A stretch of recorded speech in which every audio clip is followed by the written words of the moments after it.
This episode is brought to you by PS Kitchen, located at 246 West 48th Street, right in between Times Square and Hell's Kitchen in Manhattan. PS Kitchen is dishing out sophisticated fare using fresh ingredients. I love their PS Burger. It tastes so good, and their fries are really good too. It's worth every dollar. PS has signature cocktails, a late-night menu, and a full event space upstairs, which I actually get to record some of these podcast episodes in. So check it out, ps-kitchen.com. They also serve brunch, which is as good as dinner, I imagine. I haven't had it yet, but I'm going to have to check it out real soon. And if all of this doesn't sound amazing enough already, they're open for lunch, brunch, and dinner until 11 p.m. Sunday to Wednesday and until 2 a.m. Thursday, Friday, and Saturday. It's plant-based and all profits go to charity. And the owners are really nice too. So check them out, ps-kitchen.com. Good morning, Vietnam! But it ain't about how hard you hit.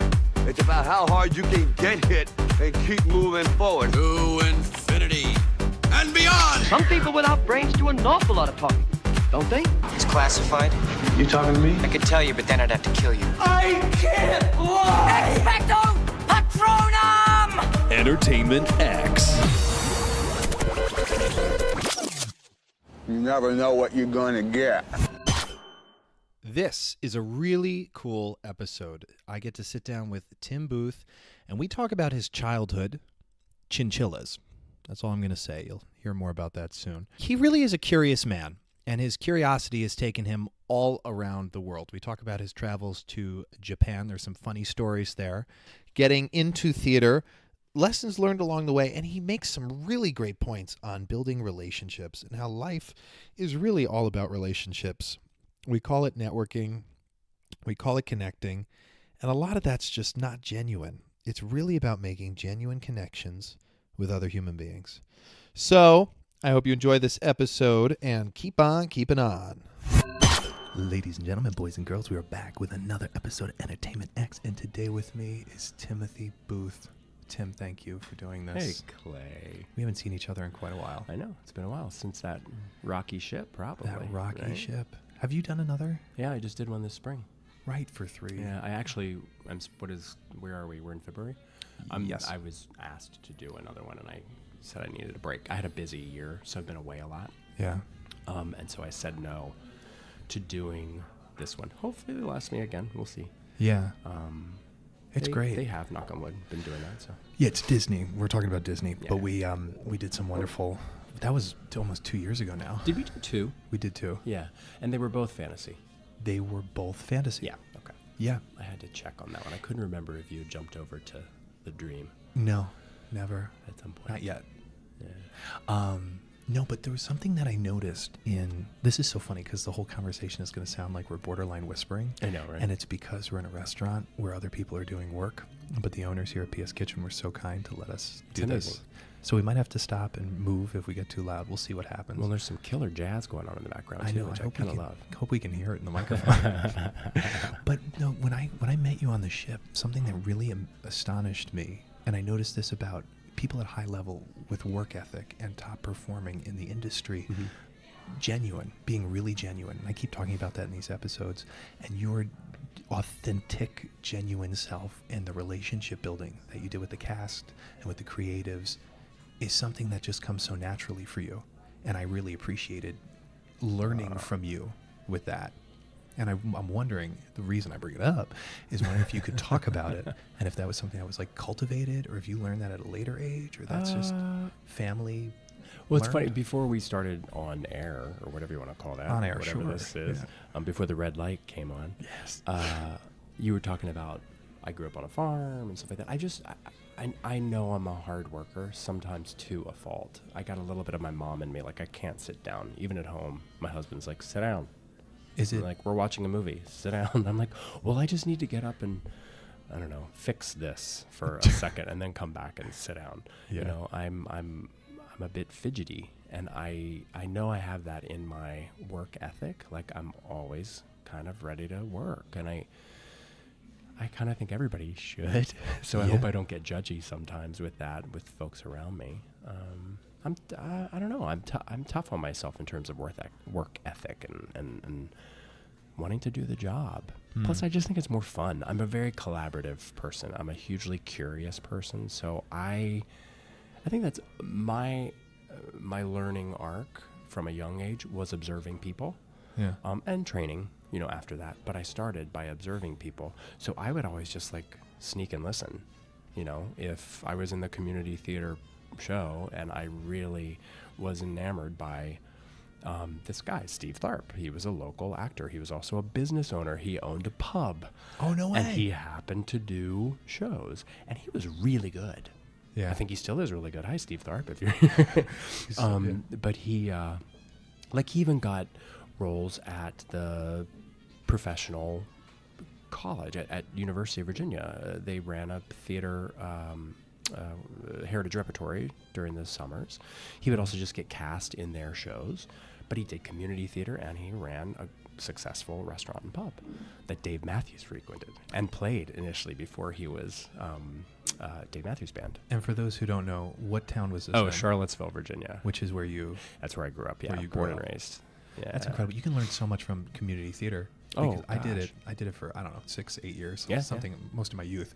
Just stay there till 2 a.m., wake Yeah. up, go back at 8 a.m. Yep. Saturdays, I was second I get out of school, right back there. And you do everything, or in my case, help build the sets, or And get we things had, together. we had guys too, like Joseph Morris was a dentist in town, and he played Daddy Warbucks every year because he did Annie every Amazing. year.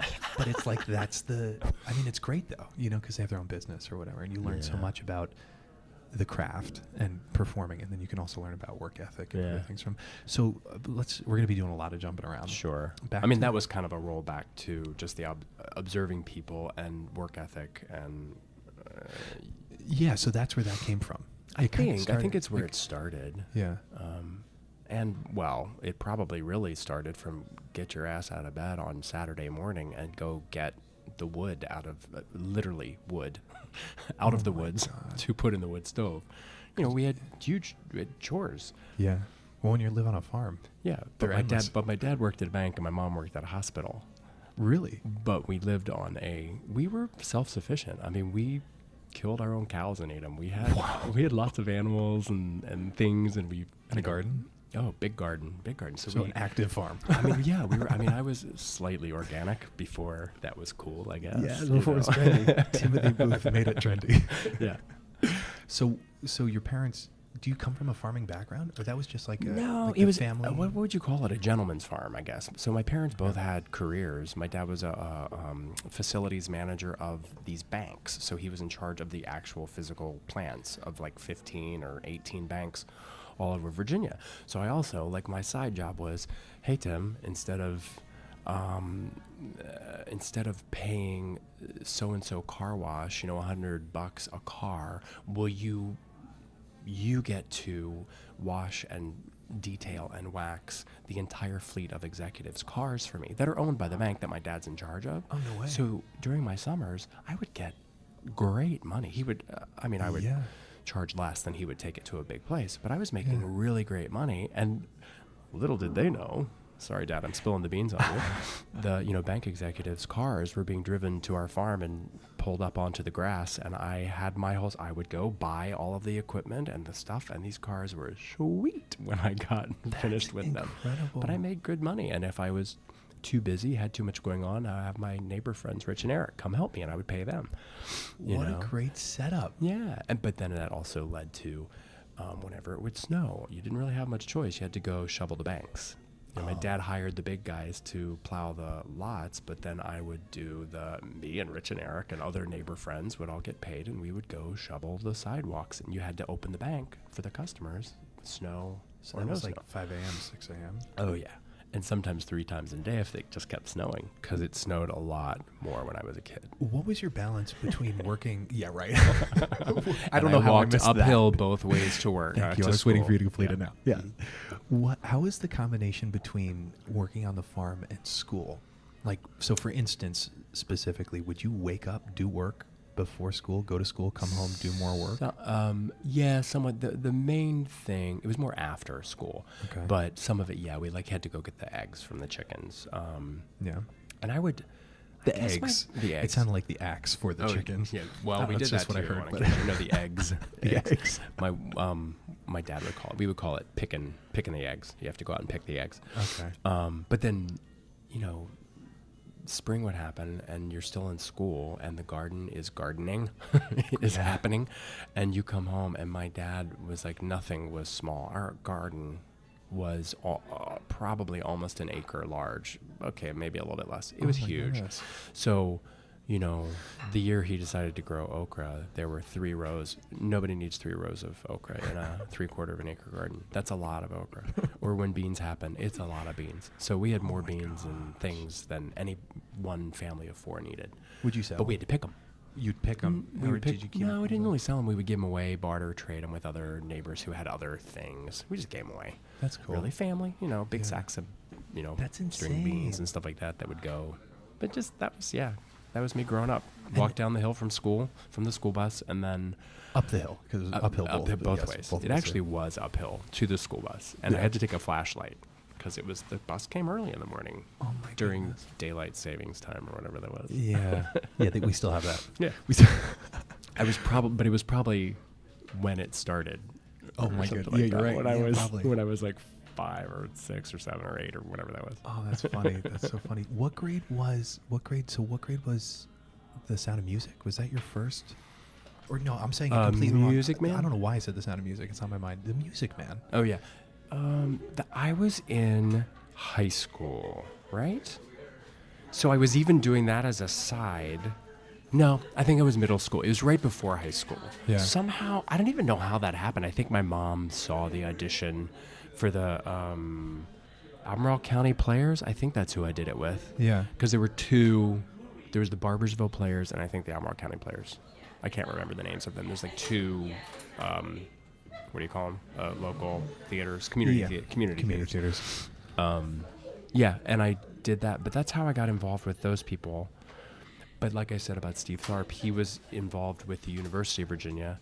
When I went to high school, I also got a chance to go and do Heritage Rep. I auditioned to be a apprentice intern. Yeah. So I got assigned to the scene shop. But in doing that, they're like, oh, and you can also, I'm air quoting, audition for the shows. And it was a true repertory season, but I got cast in all of the shows. So my quick internship turned into rehearsing I think it was 6 shows, all 6 shows in rep, learning fencing for Three Musketeers, doing all of the stuff on a full rehearsal schedule. But then any break I had to go over to the scene shop and fulfill my internship duties too. Of course. But I got to be, and sometimes I got less of that because I was in all the shows. Some of the other interns were kind of mad at me for being in all the shows. But that was a great learning experience, incredible learning experience as a, I think it was between my freshman and sophomore years in high school. So it was like your whole summer was that. Yeah. And full schedule. They still have a Heritage Rep now. It doesn't run as repertory. But what did we do? We did Auntie Mame, George Washington Slept Here, Our Town, a brand new world premiere production of Three Musketeers. I think there were 2 more that I can't think of right now, but you don't know what show you get to the point in a rep season where you actually don't know what show you're doing until you walk into the dressing room and the rack of clothing is there, costumes, and you're like, oh, I'm doing Our Town tonight. It's always a surprise. Yeah, get rid of that British accent you have for Three Musketeers because You're looking for the sword. Yeah, like, you're going to wait, play oh, a no, it's not baseball tonight. player in Our Town tonight. Oh my goodness. Yeah. So you were so kind to send me some serious information about yourself prior to this. So I'm like basing my questions just so you know what I'm kind of referencing some of my stuff off of. Sure. There was was there a particular sister that got you up close and personal with theater? My sister, I only have one, Sarah. Hey, Sarah. Sarah? I tell the story this way. I think she would tell it this way too. She got involved with high school theater at Albemarle High School because of a guy. She was hot for this guy who was in band. She was big in band, but he was also played the leads in the school shows, musicals, and stuff like that. Yeah. So she started doing makeup so that I think she could get up close and personal with Pete personally. But Yeah. I'm in middle school. She's 4 years ahead of me. So I would go see the shows, and I really got that bug of like seeing backstage. And I was like, oh, and truly enjoying the shows, you know. So I saw that. And then, you know, behind her coming into that high school and then deciding, oh, I'm going to audition. And I got cast as Jack in The Importance of Being Earnest in my freshman year. Oh, yeah. Yeah. So that was my, that's kind of a fun, wacky thing. I've had this occur in my life more than once. Sort of my college exit story was my first show in high school was Jack and The Importance of Being Earnest. My final performance, my thesis performance, if you will, in college was Jack and The Importance of Being Earnest at college. As just a fun, and being able to revisit roles has been this sort of recurring thing in my life. The Importance of Being Earnest, Bo in Bus Stop, William Inge Bus Stop, which I love that play. Too old for Bo now. But yeah, just roles recurring has been a really cool thing that I love revisiting. And the dads and Mamma Mia. Yeah, and then now Mamma Mia Talk keeps about that. living, We will get to that, I promise. There was another, and this was another particular moment that I really, really liked that I read. That you were seeing and I don't want to mess it up. It was the huge flats that were barely attached. Oh. At best to the staircase. What was that? It's just that whole idea of that making something look so real out of something that is probably going to fall over at any minute. You know, I mean, I can just remember, I can actually see the picture in my sister's yearbook of the big staircase on these big white, like whitewashed flats that were the stairs for their production of Sound of Music. That was Sound of Music. Okay. So, and just seeing that production and being absolutely enthralled. I was probably slightly enthralled with Pete myself, who I'm sure played the lead guy in Sound of Music. Von Trapp. Yes, thank you. Yes, Captain Von Trapp. Von Trapp. And just being bitten by the magic of theater, that it looks really good from out front and you splash some lights on it, kinda, you know, and it's high school, but then also wanting that desire to, I love building things, I love all that stuff. So in high school I was in it all, like designing the sets with my friend Ned and building them, painting them, staying there till all hours, and then we would both be in the shows, design the lights, teach somebody else to run it, all of that stuff, but wanting to not make it better out of a competitive sense in any way, but make it its best, make it the best it can be, you know. Right. Yeah. I got a quilt, we can use it as a curtain, but it's going to be a really good one. We'll put some lights on it. We'll put some lights on it. Really great. Yeah. I remember I had a specific moment too, growing up at the community theater, where you'd sit, you know, we sit in the last row of the audience, and with the lighting, it would look like it's nighttime. Yeah. These beautiful doors. It was the set of. Oh my goodness! And God forbid anyone actually opens that door because it'll fall off. Yeah, but this is what I'm saying. But this is what I'm talking about. It was a set. It was a set with a ton of doors. Not chapter 2. Noise is off. Noise is off. Yeah. And the Pick closets. a farce, any farce. Yeah, the closets would open up to, you know, nothing. Yeah. Where you see the hedges, and you walk a little further, and then you trip over lighting cables. Right. And I was like, this is so cool, looking at it from upstage versus downstage. From the audience. And I was like, oh, this is complete fairy tale fic. Yeah. I love it. It This is really, really cool. Oh, it brought me so much life. And you also had your parents' furniture that you would use. Oh my God, every show. So we had a semi-formal living room that basically only got used on Christmas, and that couch, that coffee table, like this heavy round marble coffee table, must have been in over half of the performances. So like it was just a given. Our living room would be empty of furniture for, you know, a number of times a year. Yeah. But we were also the family that we had a farm. We had trucks. We could haul costumes from the college that we were going to use at the high school. We could haul furniture from people's houses, stealing furniture from people's houses all the time to use in sets. Common practice. Yeah. There. But that was the thing, like Ned and I both did that heritage repertory thing. So we worked with the big guns over at the college, and then we would bring that knowledge of how to build and do things back to the high school. So when we started introducing like splatter painting on sets and variations of color and stuff like that. Oh, we just like high school theater just went through the roof. We were so huge. We were like, raise the ticket price. That's so amazing. That's so funny. And then you went to college. Where did you go to college? Virginia Tech. Which Yeah. was close. Was that Close-ish, yeah. It's a couple hours It was south. a couple hour Yeah, drive. and it was a great experience. I was bound and determined to go to North Carolina School of the Arts because I wanted conservatory training. I auditioned. They said, come to the summer session. So I actually began college in the summer before I went to college. Began my training there. Loved it. They asked me and a number of other people to come.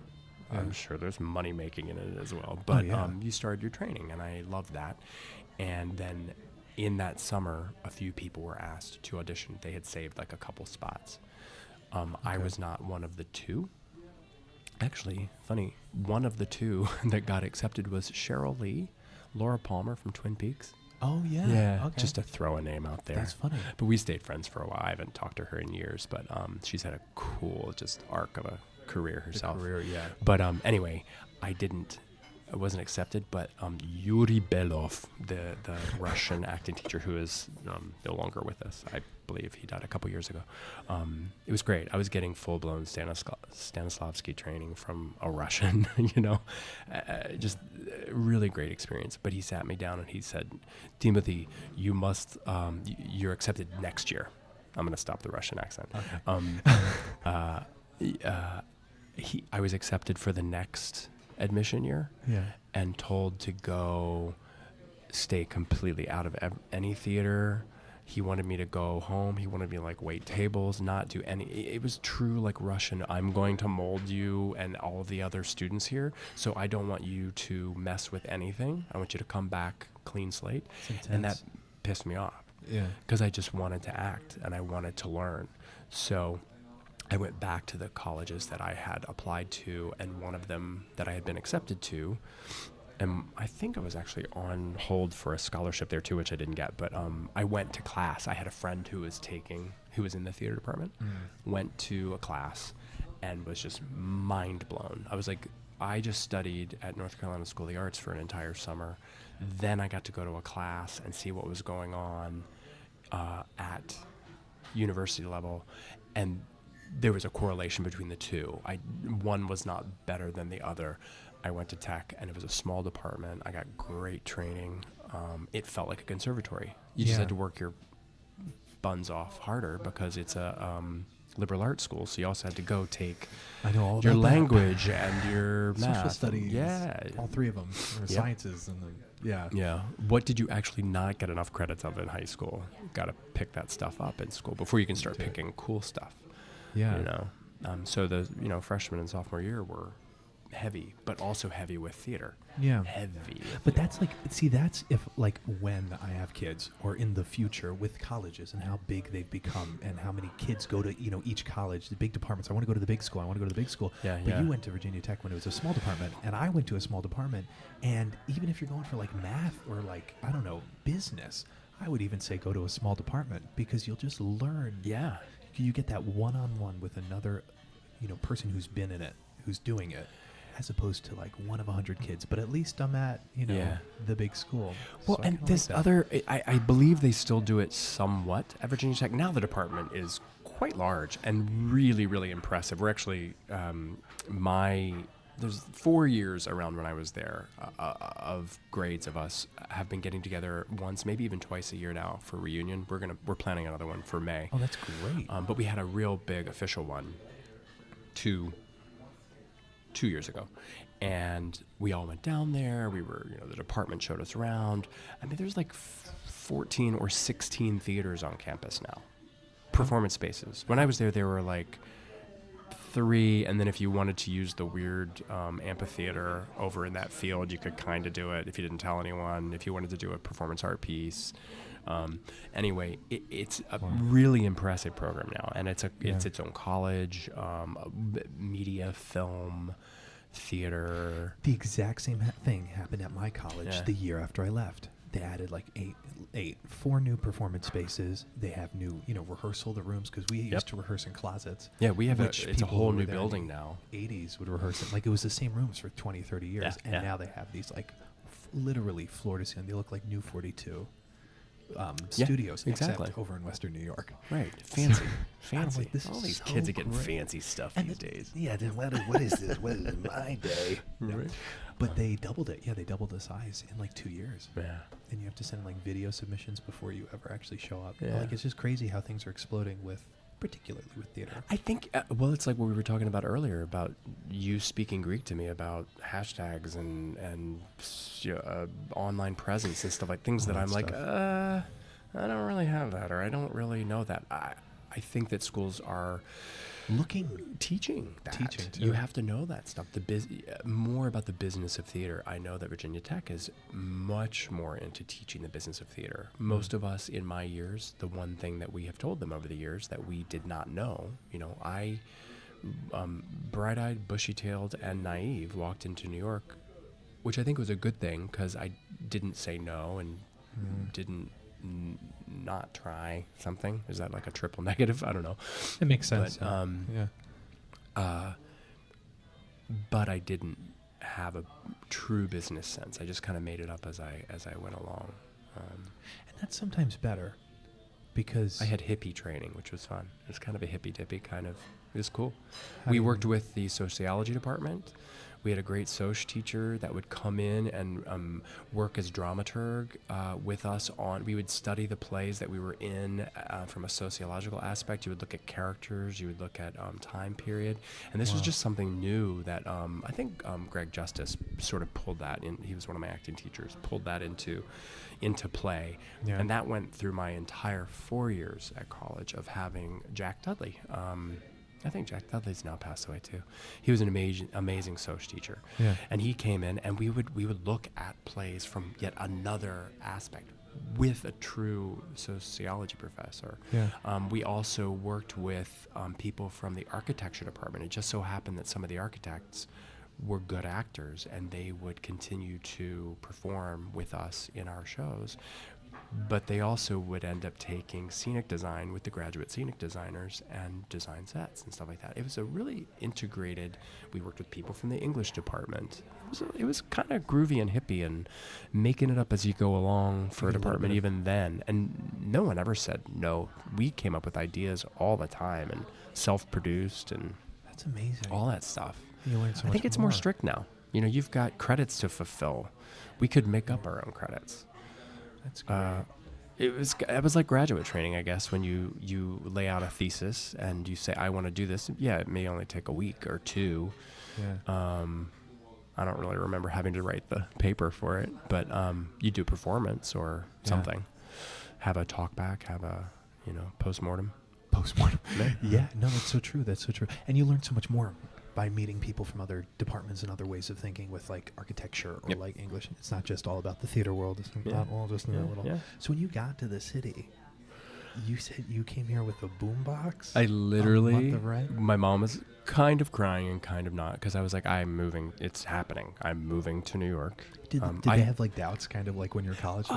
No, my parents were incredibly supportive. I think they were just scared. It was New York City, in the 90s. Seemed scary. I had been up here on theater trips, not a ton, but I felt like I knew it. I was like, yeah. And I had come and visited one of my college colleagues.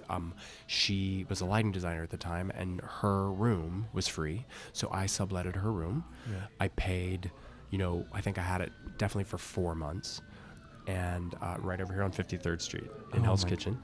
And I remember I had prepaid the 1 month and I had another month in my pocket, literally like the cash. Yeah. And I think it was $400 to sublet her. Not $1,400? Nope. Right. It eventually became that. But yeah, I literally I got on the Amtrak, which is like a 6 a.m. train. Yeah. I don't even know how this worked, but I do know for a fact I got off the train, up the escalator at Penn, had my guitar, which I can't play for crap still, a boombox, and a bag. Wow. And I went to the apartment, said hi to everybody, dumped my stuff. I think most people were probably at work at their waiting tables jobs because it was 3 of us in there. and dumped my bags and literally ran over to Equity because I had a backstage, I guess, with me in Charlottesville. I had somebody send it to me or something, and went to, I think it was Grease. I think it was the Billy Porter Grease. Yeah. Where Billy played the Teen Angel. You know, that was his sort of big beginning thing. And I auditioned for that and got a call back. Got a couple. Yes, you did. But I don't dance.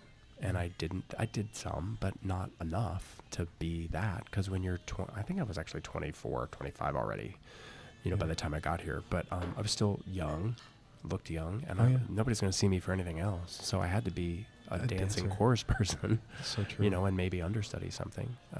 But I made it through quite a few steps of that and then couldn't dance for crap, and was told that. Yeah. But kindly. And people have been very helpful Yeah. in auditions of pulling me aside and saying, maybe you should think about doing this. I never did the dance thing. I never. I mean, it all went down the end anyway. So Yeah. that's funny. Do you remember who casted that? I know that's like a archival question. Why do I want to say Carnahan? I don't remember. It could have. I don't remember. I don't remember that. I remember But my there was- early days, it was Johnson Liff. I went in for a lot of Johnson Liff stuff. Vinny Liff, I drove all the way to Chicago. A friend of mine lived there just post college graduation.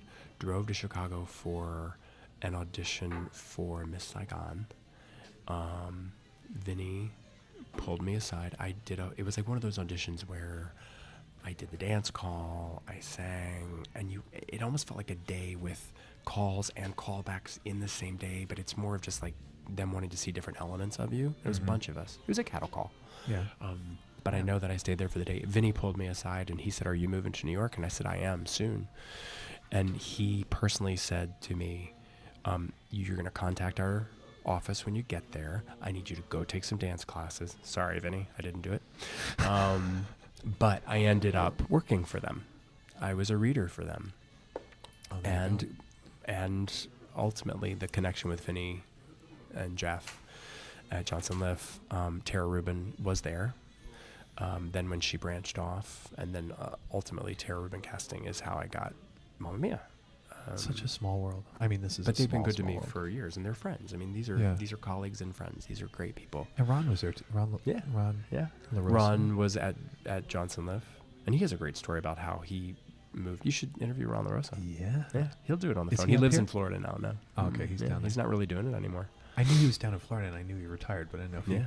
maybe came back up here to hang out. Yeah. Yeah. Wow. Okay. So you had it was a callback to Grease, and then you had mentioned some other funny tidbits. So like backstage was not an online. Well, there was no online. Yeah, there was no so online. You had Wednesdays and Thursdays. The paper would come out, right? Yeah, Or is I want to say those were the days. It was either you could get it on like certain newsstands, like literally that sold the cigarettes, and Yeah. like we don't have as many now in the city. Yeah. We still have a few, but the bottles of water and Gum. magazines and gum and Yeah. and all that crud. Certain ones had backstage, and I can remember either walking up to Columbus Circle.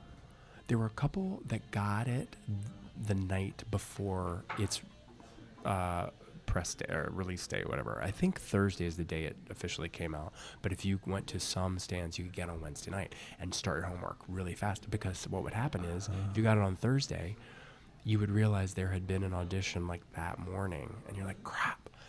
Usually we were leading up to the upcoming week. It seemed really fast. Everything was so fast.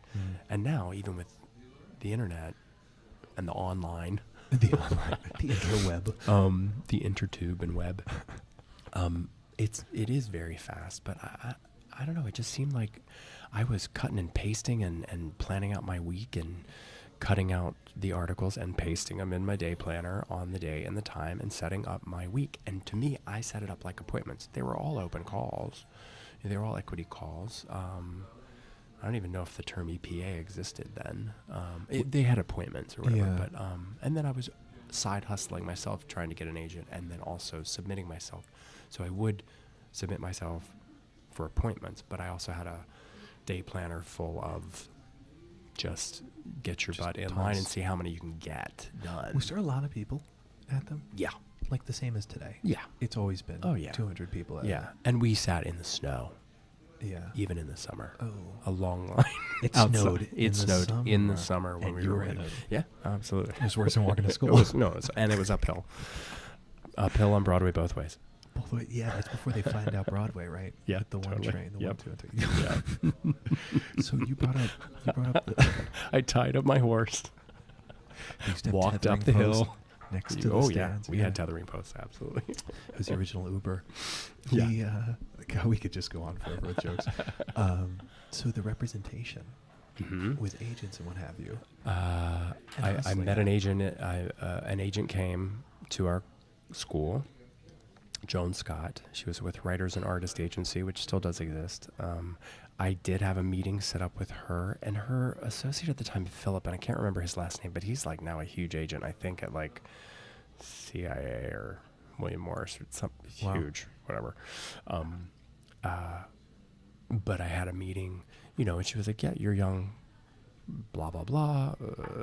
Keep me updated on what you're doing. So I kept that relationship for years, but then I just did the mailings, and I got a fair amount of meetings, and I landed, I freelanced with a bunch of agents, and then signed with an agent and was with them for probably 5 years, and then left them, and that wasn't great.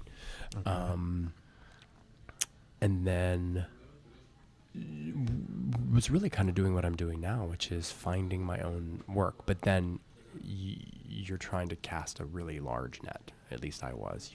You're going for everything, not something you're not right for, but truly everything. Now I'm sort of self-promoting and self-submitting and stuff like that, and only really going for what speaks to me right now. But and then had another agent while I was in Mamma Mia for a while, but I got that on my own. Yeah. And then started working with The Mine, and I really liked them. I was with them for 2 years. I love them. But then we parted ways, and for good reason, all good reasons. It's a business. Yeah. They weren't making a lot of money on me, but I started some good new relationships with them. That's how I got more TV auditions and stuff like that. Is that how Law & Order came about? Mm-hmm. Yeah. That was great. I love that episode. And by the way, we had just finished F7, and I was with Nakia, my good friend. She's in the first episode, and we're sitting in her apartment up in Harlem, just watching USA, and your face pops up. Hysterical. Because we're watching SVU. I was like, oh, there he is. Nakia's like, is that Timbo? Yeah, she's like, Tim better work. And it was great. So that was through The Mine. Did you have preferences on representation or no representation? Did you like it? Did you not like it? I'll just say it. I'm bad at the business side of it. I think I would like to have an agent again. Does everyone hear that out there? I think I would like to have an agent again. But I think it's got to be a different relationship. Now I feel old. I'm not grumpy. I'm just old. Mm-hmm. I've always said I'm not pursuing an agent now because you got to really give it your all to the agent and be willing to go for everything they think you should go for. And I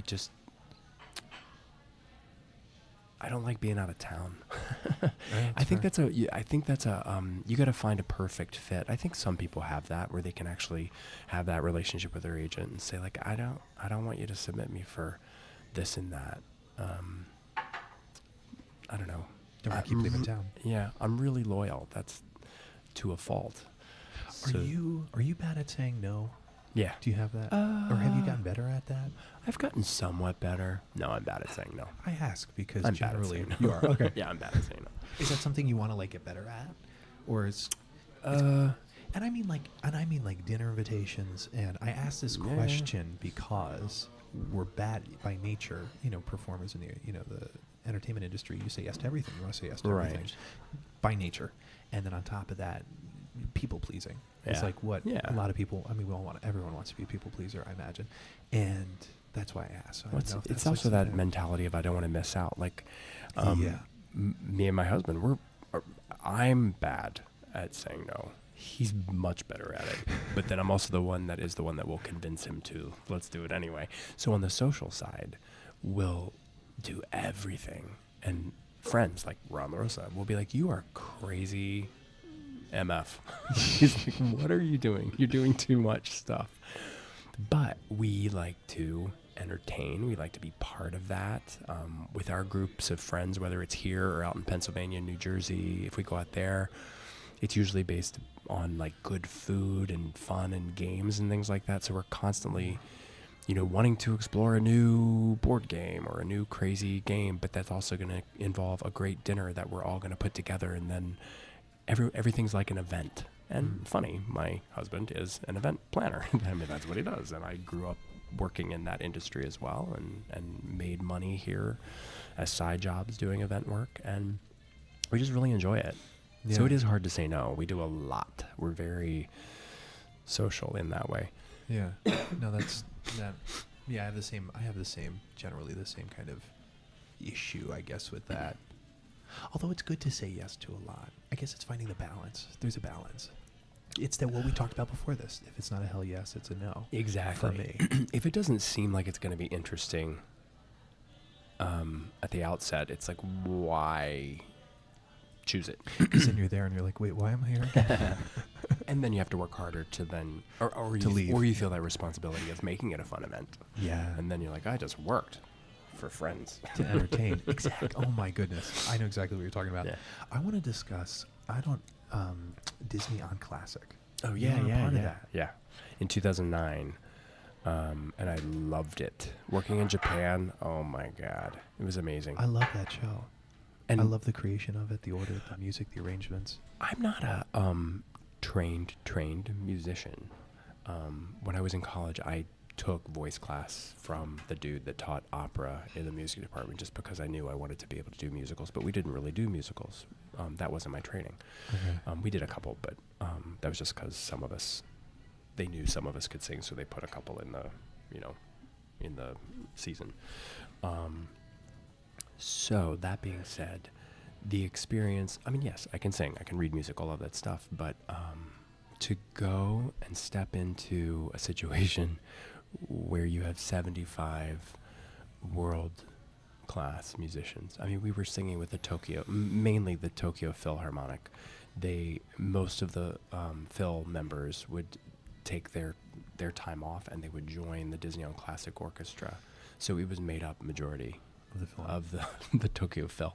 And Wow. you just stand out there in a tuxedo with some ladies in beautiful dresses that are insanely talented, and we sang, and this insane music happened behind you. Oh my It's goodness. crazy. Now that was that done on Broadway? Disney on Classic? Yeah. No. No, that wasn't. No, it's just a like a tour. It's tour. always in Japan. They just it's still going. It's growing. They do a spring tour now. That's what I like to hear. Yeah. I mean, that's incredible. And there's. Did you work with Chris Blem? Yeah. Yeah, because Chris did it multiple times. Yeah. I think I suggested you for that, Chris Blem. Hello. Yeah, because he did it. He's done it. Yeah. Charis? done it. I recommended her for that. Yes, you did. You owe me Charis. She owes you. I've never been to Tokyo, It's amazing. but I want. And the whole country is amazing. What? Okay, and I've asked this question before. I love asking this question. What did you learn about culture when you were there? To listen. Okay. And what? Sorry, can you expand on? Yeah, because you get off that plane. This is how it was for me. I had been to Europe, I had been to a foreign country, and then you land in Tokyo, outside of Tokyo at Narita, and you get off the plane, and then you're like, oh no, I've never been out of the country, because it's like you hit a wall, because language is. There's nothing. It's like, I don't know, you're in an alien. There's no touchstone for language, really. So it starts to be not somewhat of a game, but you use your expression. You have to open your heart to people. You have to use sign language. And then I did start to learn some words and things, and I learned the katakana alphabet somewhat to be able to read signs that might have katakana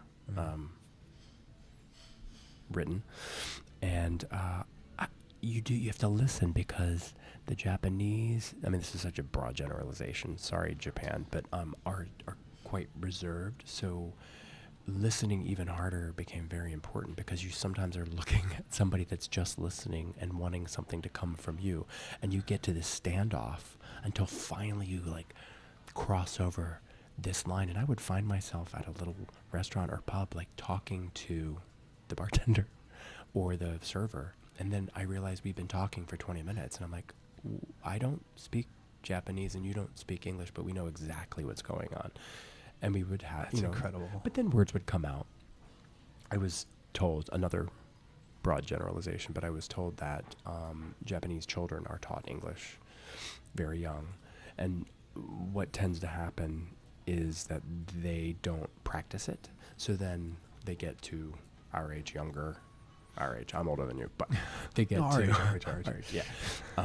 They get to their, whatever, I don't know, late teens, 20s and stuff like that, and they haven't been practicing it, and they have such care that they don't want to botch the language, whereas I think many of us Americans are like, I'll screw it up and offend you if it does, sorry. But they are so tentative to even say yes or no. Like literally they know that if you shake your head, it's a yes, and if you or nod your head, it's a yes, and if you shake your head, it's a no, but they won't say it because they're afraid of not saying it right. Of mutilating the language. They don't want to offend you. So it takes a while till finally you would get people that'd be like, that you can just see their wheels turning, and like high school English class starts to like squeeze out of their pores, and I made some of those connections with people. Met a family from Kyoto, and it's a crazy story. I won't tell, it's way too long. But I met the father of this man, Akinobu, and his wife Naomi, and because I helped the father who was drunk in I think it was Mie Prefecture, we were touring, and his dad was there, and he was blotto drunk, and with his buddies and stuff like that, and I helped him. He had fallen over, and I got him up and stuff like that, and he was just having a great time, but he called his son, got him on the phone because his son supposedly spoke English, and his son was mortified to be speaking English, mortified that his dad was drunk. Yeah. But in that, the favor and the payoff was, when you go to Kyoto, my son's going to entertain you. And they did, and they ended up taking us all over Kyoto, me and my friend Anne, and gave us like a private tour. We were, entertained with their children. I just got a card from Naomi the other day, and she actually has quite good English. She doesn't think she does, but we're still in contact. But those connections are amazing, really amazing. Met another woman, and we had she and her husband, he's a chef, had them come. They didn't stay with us, but they came to our apartment here, and we all cooked together. And I met her just because I needed buttons sewn on my dress shirt for the performance, and I could not get it through to the tailor about what to do. And she helped me. And she did, because she travels to the States quite a bit. So, but even she was kind of mortified about speaking English poorly. And I'm like, my God, you are so light years beyond my understanding or any knowledge of Japanese. It's amazing. Have you been back?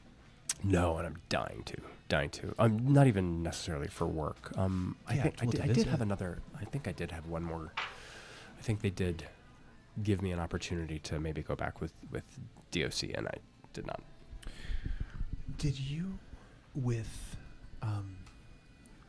signs in your life, following your path, going through life, you were directed, certain things come up, saying it's like, oh, I really want to do that, it didn't happen, but something else comes up, doors you said open. signs. Yeah, I mean, like, what is the word, metaphorically, not literally, figuratively. Sure. Have those guided you, or what has been your guiding guidance? Well, I guess they are. They're like guideposts. One leads to another. I think the biggest thing is just relationships. It really is about having a good even in what may not have been the best circumstance, making sure that you have a connection and a good relationship with those people that you're leaving that show, that class, that whatever. because it will lead to something else. It is such a small world. But you have to do it. There has to be sincerity. It's not made up. And if you don't enjoy that person or working with that person, you should probably steer clear of that. Why push it? To kiss or anything. Yeah. Kiss up, I guess is the... Yeah. Yeah, because, and that's the other thing, because it comes up, and I hear it a lot, like I heard it, graduating college and entering the workforce and all of that. It's a lot of like, you gotta make connections and networking, but that's so artificial. That's so... It can be. Because if you're having a conversation with someone, you say, basically what the conversation is, what can you do for me? Right. And it's not so big in New York. I think that's more of like an LA thing. Right. I've only visited, so sorry to Los Angeles, I do love you. But at the same time, creating genuine relationships. Yeah. Because you had mentioned you also write notes. Well, that's why I was really scared about doing this with you, just because I hate resume talk. And that's not really what this is, but I was like, our go-to, our fallback is, what have you been doing? And then all of a sudden it's this one-sided conversation of, and you hear it coming out and you're like, it sounds like me. Yeah, but that's not like, and that's, it's funny you bring that up, because that's not what I want this to be. Yeah. I want it to be everything that led you to, I don't know, where you are right now, or like everything that led you. So back with those guideposts. For me, it's making good relationships, because that has something to do with listening, which I believe is the essence of good acting. And being in the moment, which is really weird for me. I am a horrible self-historian. I mean, like, if the reason I wrote a lot of stuff, the reason I wrote a lot of that stuff out was I wrote stuff out for Clay, just so everybody knows. It was like a stream of consciousness thing of me trying to remember stuff in my path. Like, I feel like I'm one of those people that forgets. If we close a show 2 days later, I'm like, oh my God, I can't say the lines anymore. Like, I don't have the lines in my head anymore. Like 2 days later. What show was it? Yeah. I mean, it's different with things you did for 10 years, Mamma Mia. Yeah. And certain shows that really had an impact on you, I can kind of recall somewhat. But it's about being in the now. It's like really in that moment. So I do sort of, what's the word? I feel like I forget things, not permanently, because I'm going on to the next, to be in that next right now, if that makes sense. That does. What did you learn from being in the now, specifically with Mamma Mia? I learned that I could do it for a very, very long time. Yeah. And I saw people around me not either wanting to be doing it. Some. I love you all. And then some people that did it for the period of time that was right for them. Yeah. Which was great. But so my arc with Mamma Mia was I started on the tour in the very beginning of 2004, did that into 2006, all the way through 2006, and then a couple months or whatever into 2006. Yeah. Then I joined the Broadway company kind of as a replacement fill-in, like vacation swing? Vacation. It wasn't even, I mean, because I was the triple dad cover on the tour, so that meant all three of those dad covers in New York, I started plugging in, like they would go do a show, or they got injured or whatever, and I did that for 2006. Then Chris Carl got Tarzan, and when he was going to leave the company, they offered me his track. So then I joined the company permanently in 2007, and then did that up until 2012. My point in telling you this was, when I left in 2012, the decision was, I'm still having a great time, but I want to open up a possibility of other opportunity.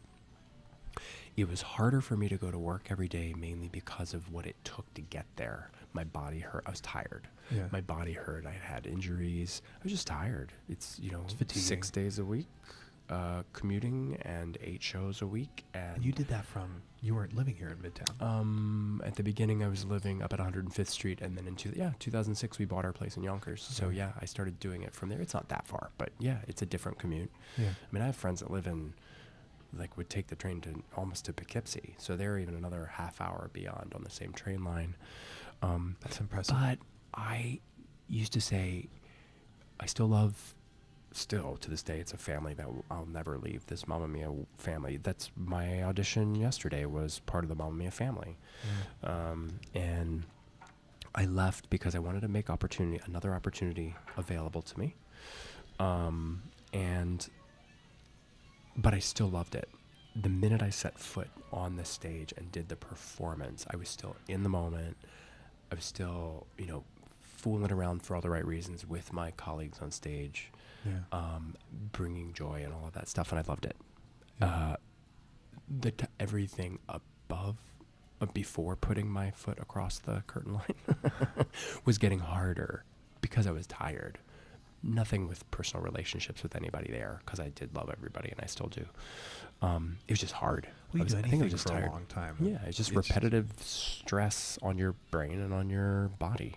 Yeah, and your being, it gets tiring. Yeah, so I quit, and then I immediately started doing it again with them. Yes, you I did. literally quit, did a show.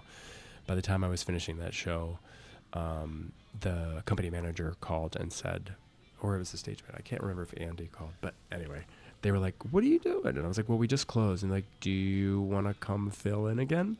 So then from 2012 to 2015, it was like my Broadway temp job, and I did it a lot, which was great.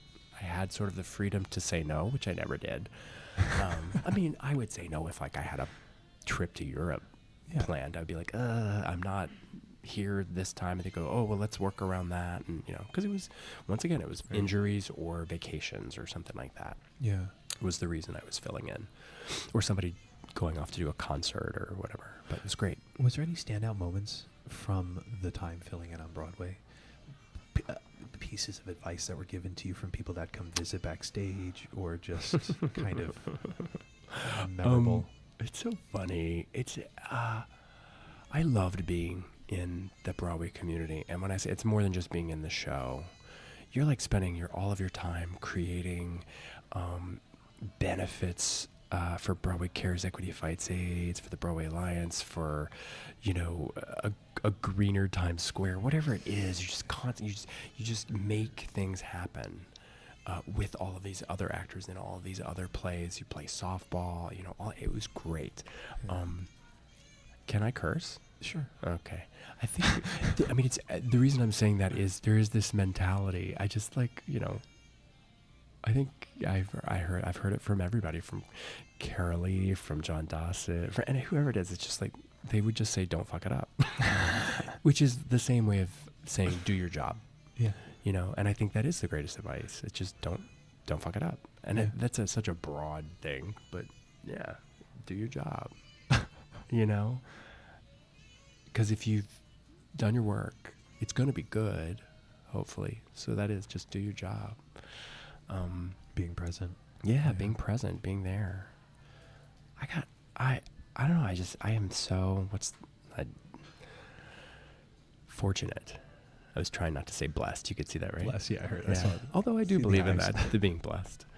It's just maybe it has a hashtag one too many in front of it. It's been used. Yeah, it's been used. But anyway, I've been so fortunate to work with such great, like, I feel like I've had every, wow, that sounds dirty. I've had every Donna over many, many years, and gotten to be every version of their Bill, love Harry, and interest. Sam. Yeah, Bill, Harry, and Sam. Yeah. And just, every Donna, every Tanya, every Rosie, and just each one is so individual. That's what I love about that show too, is the creative team letting everybody find their individuality. Yeah. And you have such an individuality about yourself and your upbringing and all the things that have pretty much led you to where you are, today. Yeah. Is there, if any, advice that you would give as like a smart, driven college graduate on following their passion? Although I don't like that word, because I don't think you know what it is when you graduate college yet. Yeah. Finding your path, your place. Be kind, make good relationships, don't fuck it up, which means do your work. Take a dance class. If you're going into Take a dance banking, class. take a dance class. Yeah. So in life, it is a biggie. Oh God. Just coming up. What's most important to you? It's going to go back to relationships. I think what we talked about earlier about wanting an agent or not wanting an agent, and then that rolling itself into me saying I don't want to be away as much. My relationship with my husband, my home, I love to build things. I love to take things apart. I'm curious about everything. So when I don't have time for that, it starts to kind of like weigh on me. You know, I don't want to say like theater is getting in the way sometimes, but it's making me more discerning about when and what I'm trying to get. You don't get it all. That's true. But it also makes for, I don't want to say less of a career. It makes for less work. Yeah. You know, and you got to work. You got to pay your rent. Isn't that the truth? So, We but also yeah, have to be family, fulfilled. family and friends and that. Yeah. Those connections are really important. We make our own, the families we make, and then our biological families as well. So, in life, can you or were you willing to share a story about, a time you were lost and how you dealt with that? Career. Yeah. Anything. Well, I actually think it's now. It's like the last maybe 6 years, I'd say. Like, but still finding new things, like doing the Disney on Classic. The Disney Cruise Line thing was a new page, because this is a new way of working for me, where you're asked to come in for shorter stints and do these guest sort of contracts. Yeah. And now I've done 6 of them, and I still love it, but I need a break. I'm trying to figure out where I go next. So I'm not saying no, Yeah. but I am saying no to certain things. Sometimes the no is, you know what? This past summer, I decided I had a hole, figuratively, in my time, in my heart, my life, whatever it was. And my friends run this decorative arts company. Really amazing stuff, beautiful. And I had been talking to them about this for years. I was like, I'm crafty. I love to do stuff. I love to learn. And they're like, you want to come work for us? And I ended up doing this project with them, and I learned Venetian plastering, and it's very hands-on. I mean, like old world stuff. You use these 2 blades and pigmented plaster, and you're creating some of the most beautiful stuff I've ever seen, but you're also having to fulfill a designer's vision. You have to match a sample. It's really hard. But I was getting pretty good at it, and I actually may go do some more work for them in March. But there's a whole other brotherhood. I went to the studio, worked in the studio here in New York with them, then went on a job down in Atlanta and actually worked on location doing this bajillion-dollar house with these people. How long was I there? Three and a half weeks in Atlanta, working on this house. Back-breaking work. Back-breaking. Just you're on scaffolds and you're hanging upside down, and it's hot as balls, and you've got other tradesmen running around doing things all around you, and you're trying to fit in between electric and HVAC and some amazing woodworker who's putting in a whole library of it's just this house was amazing. Imported wood. Yeah, but then at the same time, we were doing much of the wall covering art with Venetian plaster, and I now look at things differently. Like I look at this linen wallpaper, which is really beautiful, Yeah, it is. and I'm like, wow, those seams aren't really good at all. Somebody didn't really match those seams up. That would never fly for the work that we right. did it. But it's so, from far away, you would never notice that. They're pretty good. See, I'm that way with marketing. I see billboards now differently. With all the books I've read about marketing, there's a book called The 22 Immutable Laws of Marketing. Yeah. And it's fascinating. You just see things differently. You look at marquees for shows. You look at, beer advertisements. Yeah, I'm like, yeah. oh, that's a really good. There was this Girl Scout one. It was like Cleopatra, by age 14, was ruling a continent. What are you doing with your life? Join Girl Scouts. I was like, oh my God. Yeah. I think I've quoted that correctly, but like those kind of things, and so it's interesting. So this stands out to you. I do. I see things differently now. I see art on walls, but I'm also I'm a little DIY crazy, and renovated my own kitchen in my house, and like all of it. Yeah, like I did the plumbing and the don't tell my co-op. Oh, okay. All right. I didn't won't do tell the. I had a licensed plumber for the gas and all of that. But yes, and I did hire a dude to help me with a couple things. But yeah, the wood floor and the electric and stuff like that. Yeah. But I grew up with that. I grew up with a grandfather that was Mr. Fix-It. My dad's a Mr. Fix-It. My parents had some rental properties when I was growing up, so we did all of the maintenance on those ourselves. And I get a lot of phone calls from friends. My friend Jason, who's an actor out in LA, and he just called me the other day, and he's like, okay, what do I look for at the hardware store when I'm going for this? Because we're going to change this with the door and the hinges and the blah, blah, blah. It's just funny. The shims or whatever, all that Yeah, stuff. I get a lot of those calls from friends. I wanna talk about this book that you read, Breaking Bread, Baker's Journey in 75 Recipes. So I haven't read the whole thing yet because it's weird. This guy, is it Philip Martin or Martin Phillip? Now I'm going to flip it. Martin Phillip. It's a cookbook. I say that with a big question mark at the end because it's not linear. It's not set up like a regular cookbook. It's like stories and tales based on recipes that he grew up with. But this dude left the financial world here in New York. He and his wife moved to Vermont because they wanted to go back to his home place area.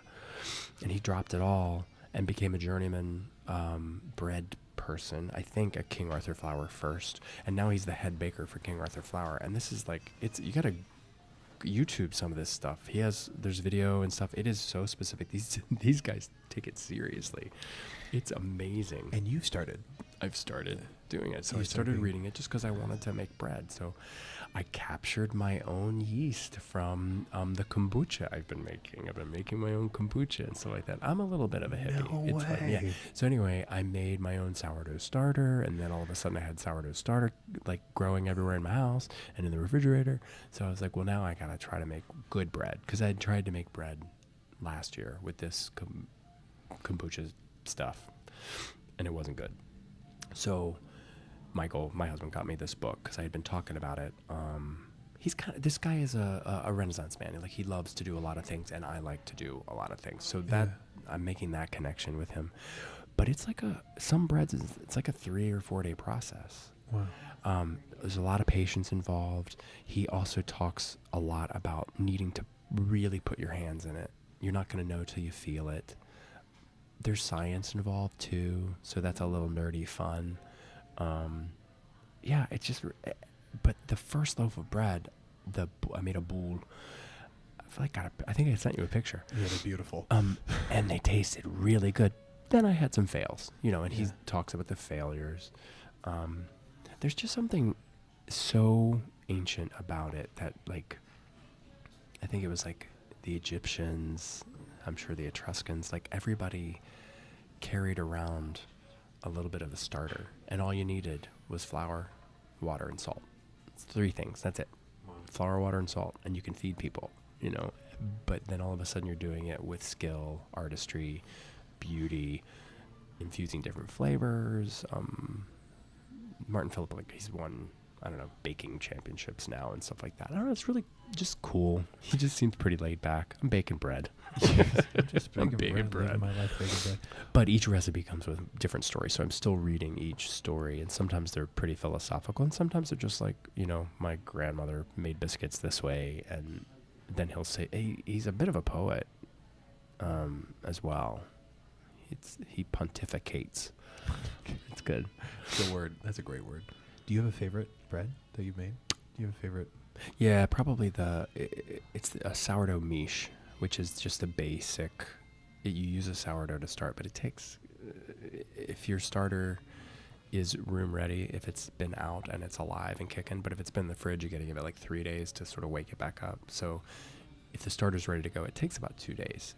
Yeah. And it's just patience. It's funny. It's not about, I always thought it was about, you got to knead, it's physical, you got to knead all this bread. It is physical because there's a lot of, just time and flour everywhere. But it's gentle. It's really gentle. You let this thing grow on its own. It's like raising a little baby. It's kind of weird. You just fold it lightly, let it alone, Then 15 minutes later, you fold it again, let it alone, and each time it changes. Each time it matures, and it gets flavor. And who knew that? I mean, yeah, we've all had good bread, but who knew just some flour, water, and salt, you can change a flavor profile with time and how you treat it. I don't know. That's pretty philosophical, right? It is. Who knew you could change how somebody treats you back with a little patience, a little time? And different amounts of ingredients. Exactly. Oh, I love that. It's kind of cool. It's and my waistline isn't loving it. I'm giving away a lot of bread. You need to, I think this is it, man. You need to open a bakery, coffee shop. It's too hard. Nobody makes money selling bread. I guess.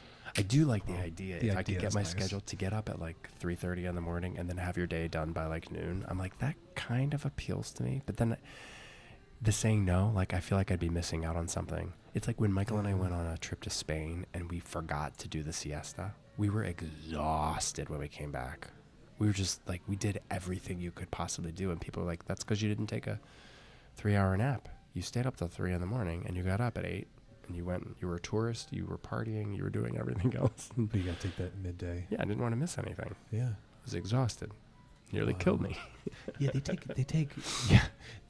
well, there's time off at lunch, right? Yeah. You take a nap, everything it's like- closes. Yeah. Like the Yeah, but then the we day would find the stops. things that were open, or we'd be like, wow, we could go to this nude beach because there's nobody here right now. Well, because everybody's asleep. You know, we were like, we got the beach to ourselves. Let's jump off these rocks. Meanwhile, we're supposed to be sleeping. Because then It's you great. We had a great time. We were naked in Spain. It's amazing. That does sound amazing. And that's what's so interesting about, I love how much traveling you've done. And I did a little bit of traveling 2 years ago. And it's just incredible. It's fine. It's incredible what you can learn about living here Yeah. based off of how other people live Yeah. in other parts of the world. We just got back from Paris, and I had never been, and that was eye-opening, and I love that city. Oh, my God, I love it so much. Why? Like anything just stand out? Well, you know, it's like there were all the I've heard from friends or historically people have been like the Parisians are so snotty or mean or all of that stuff. I did not find that at all. Found the Parisians themselves to be incredibly open and warm, but it's also a lot like New York. Like you got to stick your neck out to, you know. But you got to stick your neck out to actually have an experience with a New Yorker sometimes, and then you get it.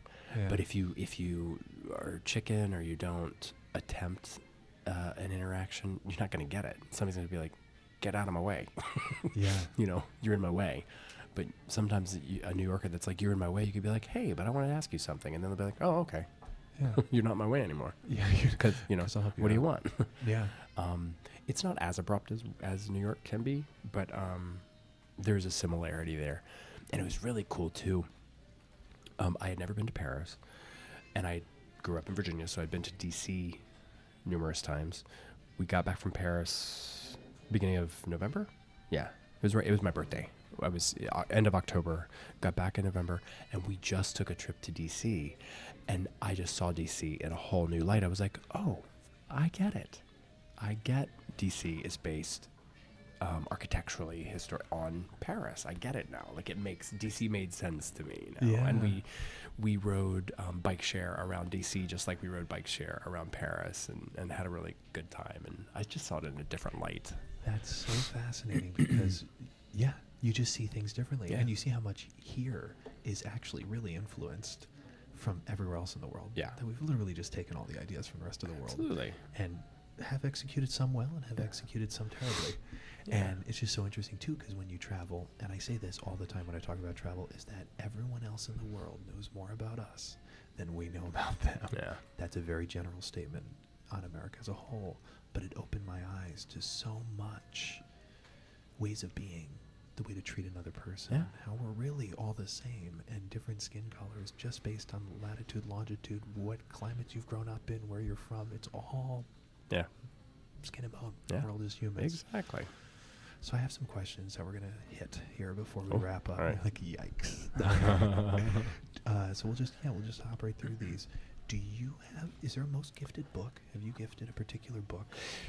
Over the past 2 years, I have been suggesting A Little Life.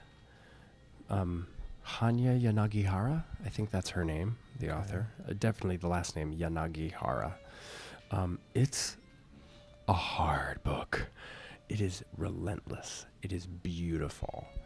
Is it like 500, 600 pages? Yeah, maybe more. Oh, wow. And I don't mean hard that way. I mean, it's you're like, how much more can this person, can these people, can these friends take? It's about relationships. It's about perseverance. You're It's really about big on relationships. life and death. I love that. But it's but it's so real.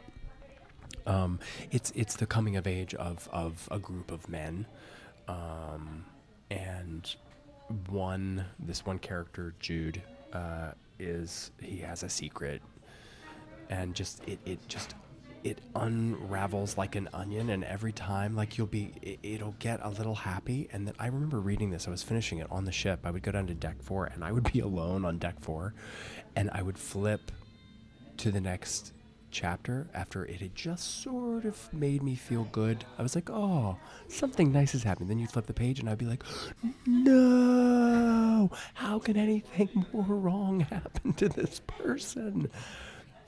But he perseveres. I can't give anything away.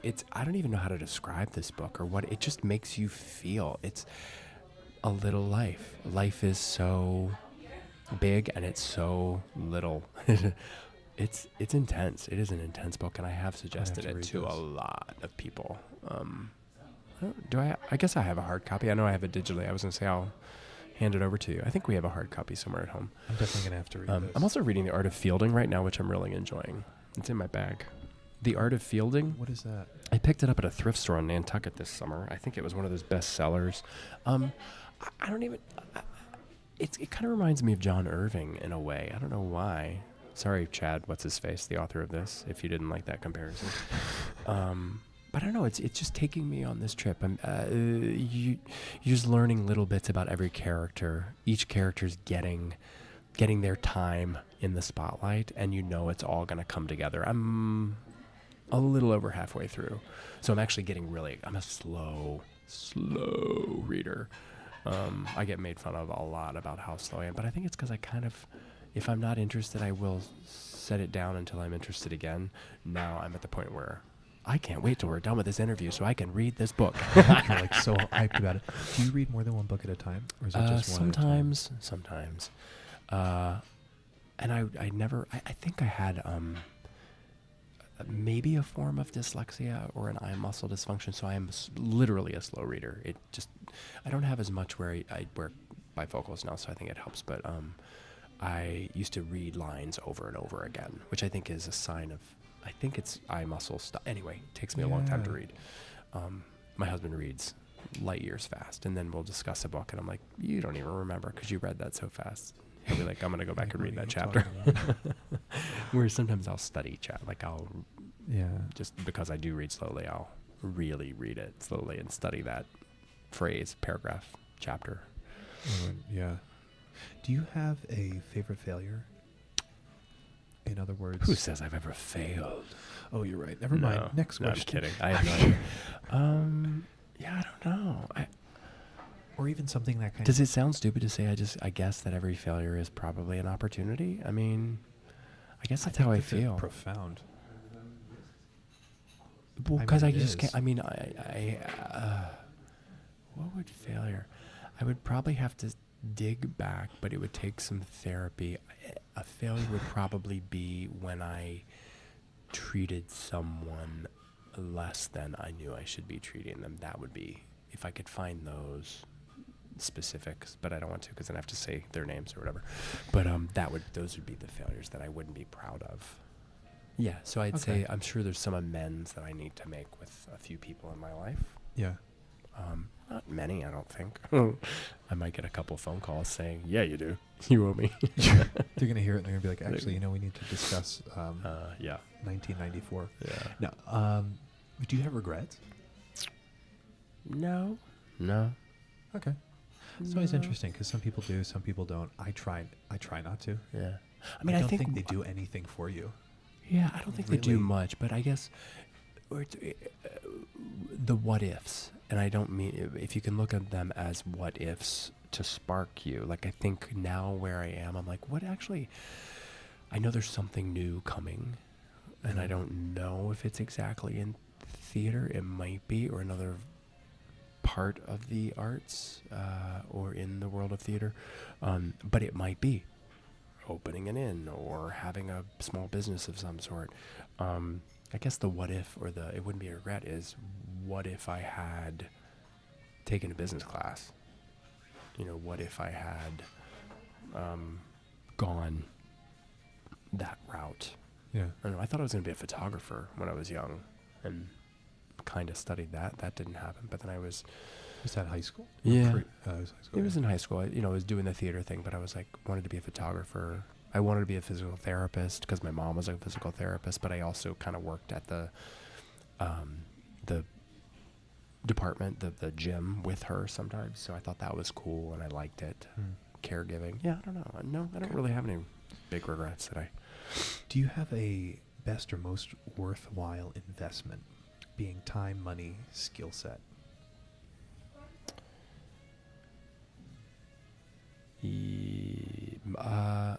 Well, every class I ever took, theater-wise, I feel like I truly invested, because I was like, you can't waste any of this time, if that makes is sense. what you're talking about. Yeah. No, I mean, it could even be like the bread. It's an investment. I mean, like those kind of...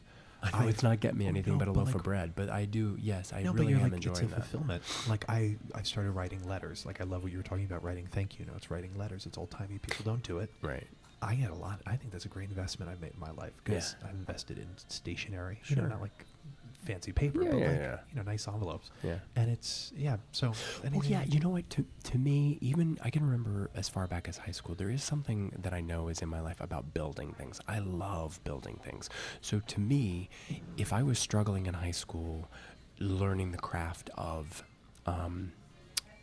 acting, creating a role, being in rehearsal, knowing we're getting to opening night, and then we're going to have to run this puppy, and I was learning that, with the guidance of a theater teacher, but also finding my own way. At the same time, if I was building the sets, to me, that had a beginning, middle, and end that was so clear to me, and I would feel very proud of it, because I'm really visual. We didn't talk about that. This last big show I did, Christmas Story, the play version, I had all the words. So many words. And I learned it in such a different way. I did it very visually. And it actually helped me have a very specific way of a complete character. And it was a narrator. I had never really done that before. Blood, sweat, and tears. But it, there we go. It became every word, because Gene Shepard is a wordsmith and a storyteller, and I was using his words. They had been somewhat adapted to the stage, but they were all, for the most part, his words, just edited. Do you generally just visual. memorize it, cover it, memorize it, or do you rewrite the script? Well, see, that was the thing. It was so daunting. There were so many. And, it's a lot. And I also played Atticus Finch this fall, as well. So that was another big, two hefty ones right next to each other. And I'm not saying like I'm chicken to have a lot of lines, but these were big. So Atticus was a very different approach. I had people to talk to. I had scenes. Whereas being the narrator of a show, you're weaving the tale, and then scenes are happening around you that you're not in. You're like a ghost. Yeah. So I did do it. It was like painting. I would say these words, but I'm trying to have a connection with the audience as well. One-on-one. It's hard to describe. It was like painting, because he's so specific with his everything has 3 adjectives in his writing for the most part. It's like a generalization, but it seemed like everything had, in a tangled mess of high tension wires, telephone lines, and sewer pipe. Like, that's one of his lines, and he's just describing home in Indiana. But everything. So but to I can me, see that. Or you can picture. Every year at this time, the wind would come howling over frozen lake in Michigan, laying down great drifts of snow. Like, it's just very visual to me. Yeah. So, like, even just now saying that, I think I usually forget lines, but I know that one because it's very visual to me. And hopefully it connected with the audience. I've never really, usually you're talking in a, you have interaction with another character. Yeah, you don't break that fourth wall. Yeah. It's very interesting. And they did come to me. They came to me better than I thought, but I did realize I am like breaking the fourth wall, but I'm looking at the words being created in front of me. Yeah. And yes, they're coming out of my memory and my mind. It was crazy. When you say come to you, you mean the audience connecting with you? Sometimes, the but then words. also that power of being a narrator like that and realizing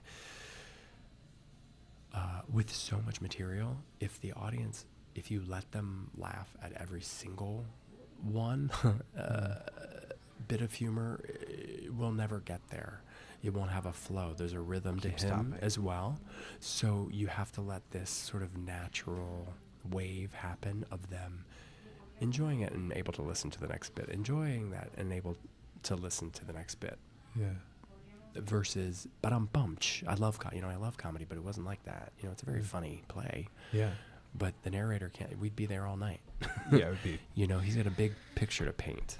It's meant to be. It's oral. It's meant to be a radio. It's a radio play. That's what it was. Exactly what it is. But then you're putting it on stage in front of people, so we have to have this connection and worry about steamrolling over them. Yeah. It was a very fine line. It was interesting. Feeling the audience. Gosh, I just had the question and it left my mind. Connecting with the audience. You can feel that. That's an energy you feel right away. Yeah. Like the onset of the show. Sometimes I didn't. Or you feel yourself kind of building the a trust. difference is in To Kill a Mockingbird, I can't say I would necessarily feel the audience until we get to the courtroom, which is the end of Act 1 and then all of Act 2, basically, or the whole beginning or half of Act 2. Because what you do is you use the audience as your jury and as the courtroom. So then I was directed to literally, so then I would get that from them. But because it's beautiful writing and beautiful characters and stuff like that, the scene work, I didn't as much. You're not doing comedy. You're not waiting for the rises and the falls. They're just spectating. Yeah. More so than My fourth wall was really up, but then you break it. And that's where you when you connect. have the courtroom scene and you can see where they are or are not with you. You see that's where my third eye, it was weird playing Atticus, trying to break the fourth wall, really make them another character, but at the same time you're actually seeing, Mary Sue from Nantucket, reaching into her popcorn and being mortified, excited, or not about something that you're saying. Actor gets to see that as well as character. There's a lot going on. The juggling. Yeah. Yeah, it's a lot of juggling. Yeah, because I've experienced it as well being on stage, and it's always so interesting to feel that connection with 400, 1,200, 5,000, however many people are in the audience. Yeah. To feel, you can feel like a pin drops. Everyone's on the edge of their seat. Everyone's paying attention. Yeah. You have all of their attention. So that's why I asked. Yeah. Do you have any absurd habits? Or like idiosyncratic? I'm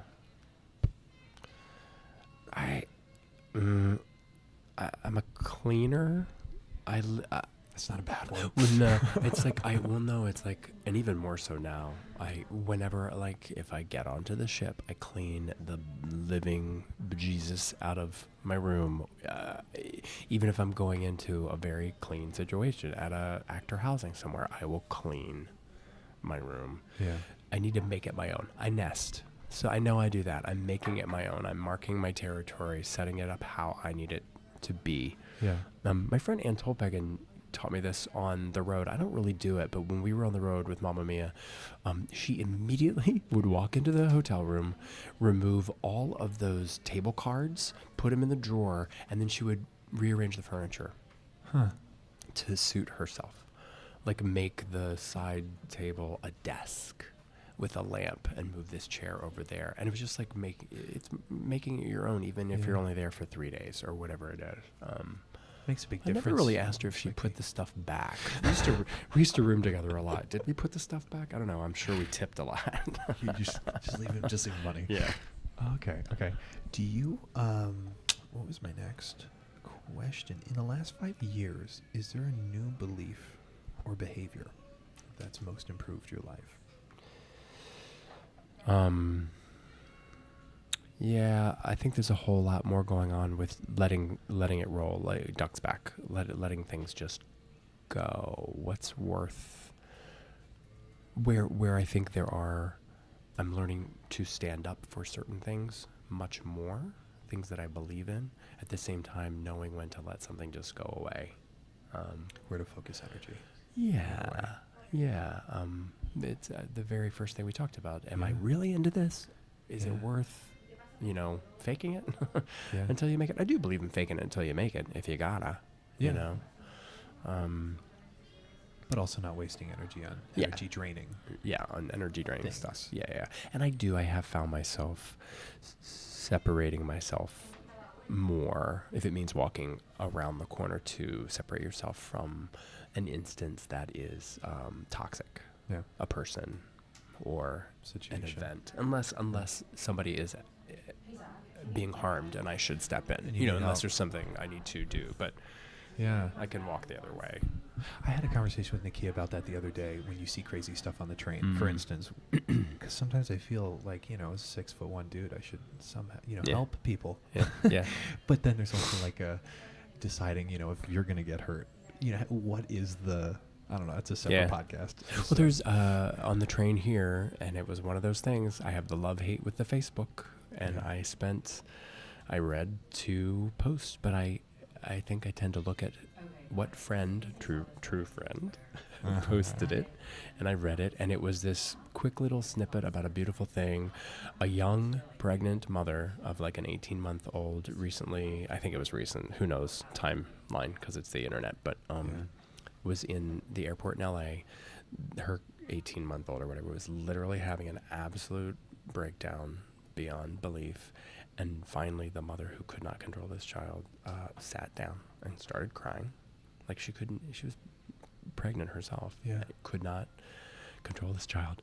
And this band of women who were strangers came over to her, about 6 or 7 women, and sat on the floor in a circle and literally created like a baby guard with the kid in the middle and the woman. They supplied, they entertained the kid.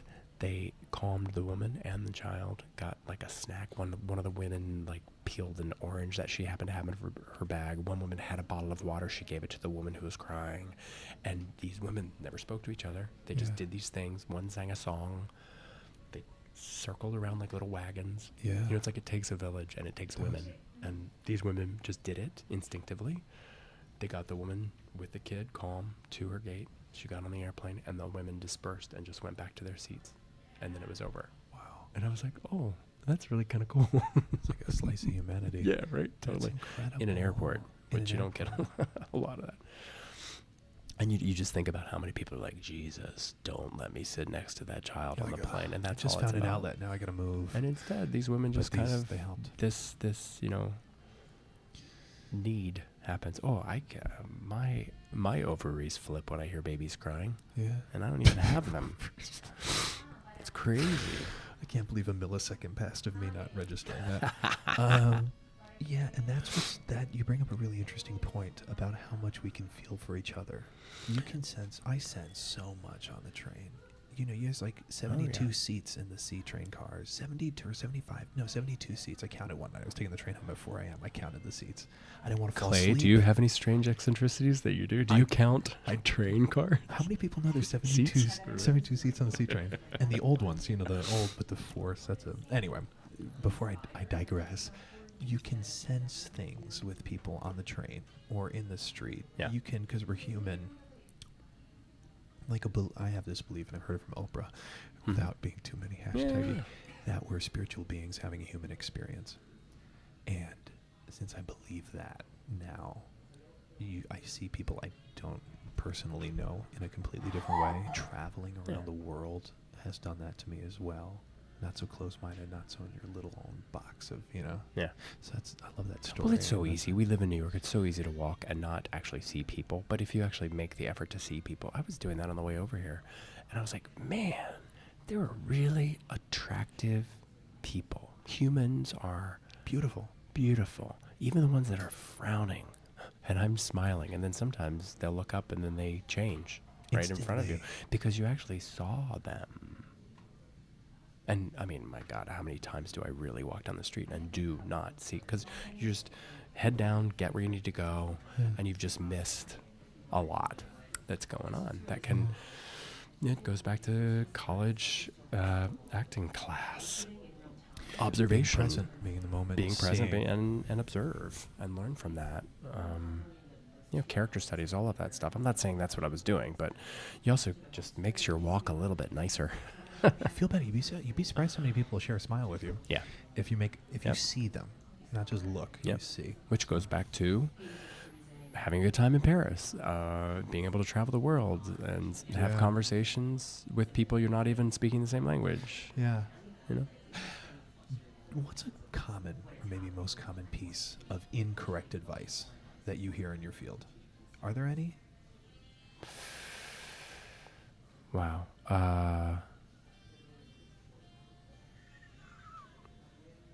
Wow. I don't know. We can come back to The that. things that are pouring into my brain right now, I think, are just me thinking of. It's me thinking of other people's performances and wishing they did it a different way because nobody guided them away from where they were. Interesting. Yeah. Yeah, because there's like, well, and That's the things that director come to in me, mind. but- Things that come to mind are, like, oh, I got to get my equity card right away, or oh, you need right, representation, right. or even behavioral, like you need to make connections and networking. I mean, it can be because there's variations of all that. That's incorrect. I think. I'm trying to think. Like, I thought it was bad advice that Yuri Belov told me to not act, stay away from theater for 1 year, and then come and study. Other people would disagree with that, but Yeah. I think working, if you are curious and you obviously have a passion and you want to begin your study, then, I mean, he even went so far as to say, don't read plays, don't read books, don't read technique, all of that stuff. It was like, please just come, blank to us. Yeah. He didn't say please. If you want to come here, you must do this. Okay. Yeah. So I do think working hard. People that tell you that you don't have to work hard. I don't know. We've all known the person that is fortunate enough to have a lot of family and financial support and has moved to New York and is able to not have to work to pay the bills and stuff like that. And I think they should as well. I think they should have all of that financial support and stuff, but I think that they should, you got to meet other people. You can't just take class. You might have to schlep it in a, I don't know, temp office or something like that just to Yeah. experience life a little bit too. Build character. Yeah. Oh God, that sounds old and crotchety, doesn't it? sounds You gotta really- build your character. Right. But it's true though. Yeah, I've learned a lot more from those jobs. Yeah. From that extra hustle. Yeah. Not just the sitting in class. Well, let's just learn, and you're interacting with people, not just other actors or directors or Not just like watching. Yeah. Find other interests. People that say, I guess if anybody says that, don't find other interests. I can't imagine them doing it, doing that. But Yeah. Okay. When you lose focus, how do you get back on track? you mean like I just did? Yes. I don't know. My brain is all over the place. That's I think it's a great thing, and it's detrimental to me sometimes. I'm all over. I'm like an idea person. Let's do this. We can do this. Let's think about this. Let's talk about that. I mean, I think we're similar in that we are curious and excitable people. So our conversation today has been a lot of ideas. Yeah.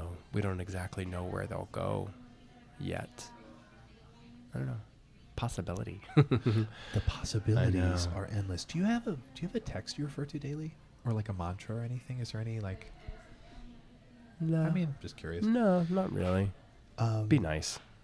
Yes. Yeah. Yes. Be nice. What does success mean to you?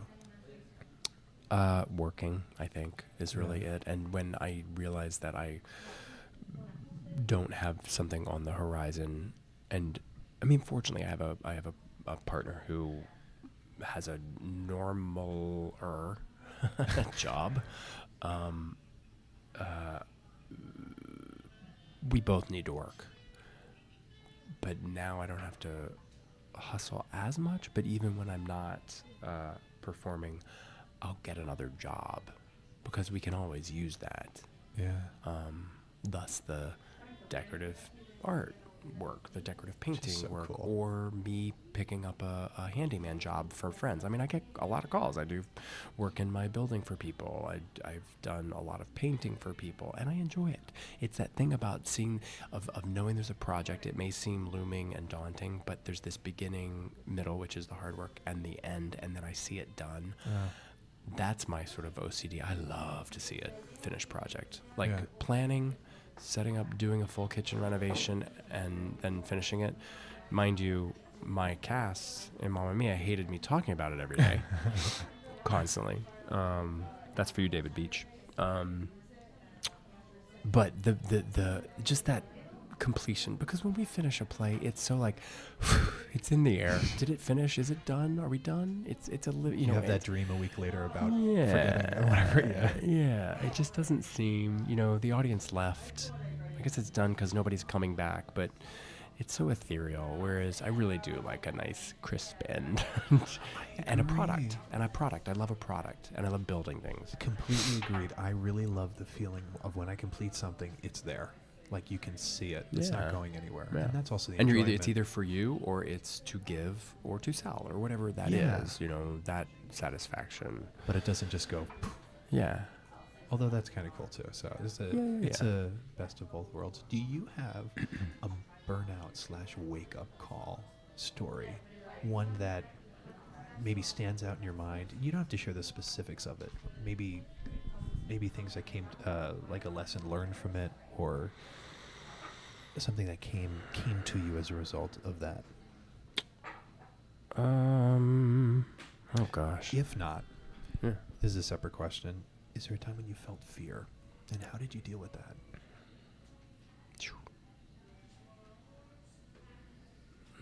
No. No. Oh, the face you just made was perfect. But Yeah. No, I'm just trying to think. True fear. Usually my fear is probably for somebody else.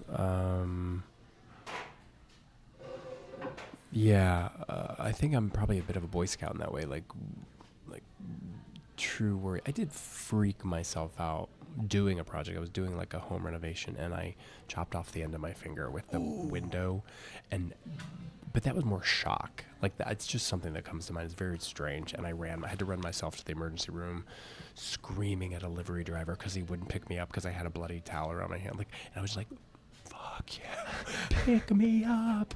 And I remember just looking at him, going, "You asshole!" Just lose it. And so I had to run like 6 blocks to the emergency room. Which was fine, but Yeah. I now can't feel the end of that finger. See my little nub? Oh, that's my little flatness. Did they Anyway, add something? but it was scary. Like it. Yeah. It was. It seems so stupid. I nipped off the end of my finger, and yes, that's gross and scary. But there was something very mortal about mortality. Was like that was awful. And I didn't really have stitches growing up. I hadn't. No broken bones and things like that. And to just, that skews me out. Yeah. Well, you realize how fragile the body is. Yeah. I mean, skin and bone is very fragile, which we forget, I guess, sometimes. I don't know. And as I get older, I get less. I mean, I butchered animals growing up, but now I'm a little queasier about that. Yeah. I've got the queasies about that kind of stuff now. I don't know why. Yeah. Is there a quote or a phrase that you would put on a billboard, if you could, for lots of people to see? Oh, yeah. I I mean, it sort of goes back to the original, the "Don't fuck it up," or Yeah.